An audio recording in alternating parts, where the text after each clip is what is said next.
Bismillahir Rahmanir Rahim.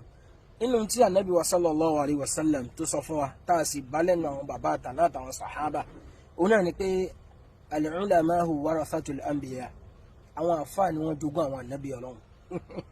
Èwo nínú àwọn ànábì Ọlọ́run lọ́lọ́ ṣe àwúre o, èwo nínú àwọn sàábé ní tẹyẹpẹ tí ń bá àwọn èèyàn fi wo kádàrá wọn, èwo nínú wọn ló la astrology sọnù, èwo nínú wọn ní bá wọn wòràwọ̀, ní bá wọn fi 2 gé 4 lágbájá ni ó fẹ́ tàmọ̀dò ni ó fẹ́ 2 ti gé 3 5 ti gé 10.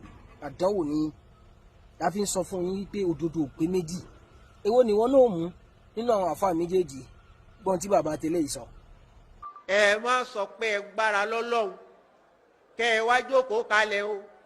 Gbogbo ọ̀nà téèyàn máa ń fi wá agbára lọ́nà tó tọ́ tí àwọn elétekéte ọwọ́ wọn ò ní fi káàyè ẹ wá. Wàláhì mo tún fọlọ́run ọba búra, wọ́n bá a débi wípé kí wọ́n lè wá wútúbà tèní. Pọ́ńtẹ́lẹ̀ yìí náà wá sọ.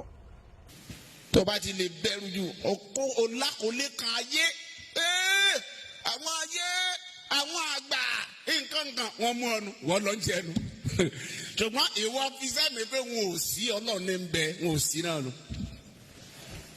wàláì wọn sì sí lóòótọ́ asọ́dún kọ́ wọn já mọ́ nǹkan kan rárá.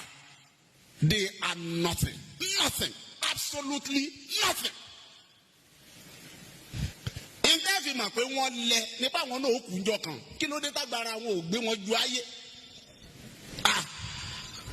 Lẹ́bọ lóògùn jẹ́ èló dà, àáfàá oníkátàlí jẹ́ èló dà, àwọn àjẹ́ àdúgbò yín tọdún tọ́lu àwọn dà, àwọn afọ̀bẹ́ gbóná pẹran dà, tọ̀bẹ́tọ̀bẹ́ wọ́n ti lọ. Mo rò pé jẹ́ báwọn nísìn wọ́n ti lọ. Torí ẹ̀ ànígbà wọ́n ń fọwọ́ gbára wọn, wọ́n ń bá lùkìá mọ̀. Gbogbo òka téèyàn bá sín ọwọ́ yóò fi gbára rẹ̀ ní tí wọ́n bá ti lọ́lọ́. Torí bẹ́ẹ̀ al-khawfu shadid, tó o bá ti bẹ̀rù jù ó mú ọ. Ṣé bẹ̀rù mọ́? Bẹ́ẹ̀ bá wá fẹ́ fọkàn balẹ̀ ọ̀dọ̀ Ọlọ́run náà là á máa fi balẹ̀ sí o. Lọ́kàn rí ó fi balẹ̀ o. Nínú làákà ìtọ́lọ́run fún ẹ tí ó sì jẹ́ ìyàlé lórí pé o ò lo làákà yẹn síbi tó yẹ kó o lò sí, ṣé ò wá ní mẹ́rin tó yẹ kó o tẹ̀lé? Ọlọ́run la yastawi ashabun nari wa ashabul janna, ashabul jannati humul faizun.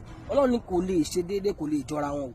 Àwọn tí wọ́n ń pèpè sójú ọ̀nà iná, àwọn tí wọ́n jẹ́pẹ́ ní iná ni wọ́n, àtàwọn tí wọ́n ń pèpè sójú ọ̀nà àlùjánnà, àwọn tí wọ́n ń ṣiṣẹ́ àlùjánnà, àwọn tí wọ́n ń ṣiṣẹ́ àlùjánnà ni wọ́n jèrè. Wọ́n máa dá wọn kà pé kò lè ṣe déédéé o, kò lè jọra wọn, kò lè ṣe déédéé o, kò lè jọra wọn. Àwọn àfáà òdodo àtàwọn pòkì, àwọn àfáà òdodo àwọn náà ó jèrè. Tí wọn náà wá fẹ́ jèrè yóò dáa kó tẹ̀lé òdodo.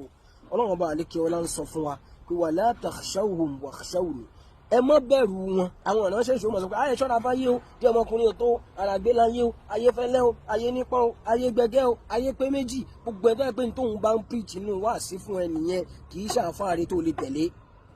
Ọlọ́run ní wala takhshawhum, gbogbo tí wọ́n bá ṣe family house, ìwọ náà mọ́ tó ti dé family house ní gbẹ̀yìn, ọmọ tó ti dé bẹ̀gbẹ̀yìn, ó ti já okùn ẹbí. Ọlọ́run sì lóhun ní kẹ́ ìwọ náà wá ló fàáfàá kò tóra wọn. Wọ́n ti sọ fún ẹ pé family house yín náà ti ń ṣe ẹ̀ náà, àbí bẹ́ẹ̀ kọ́?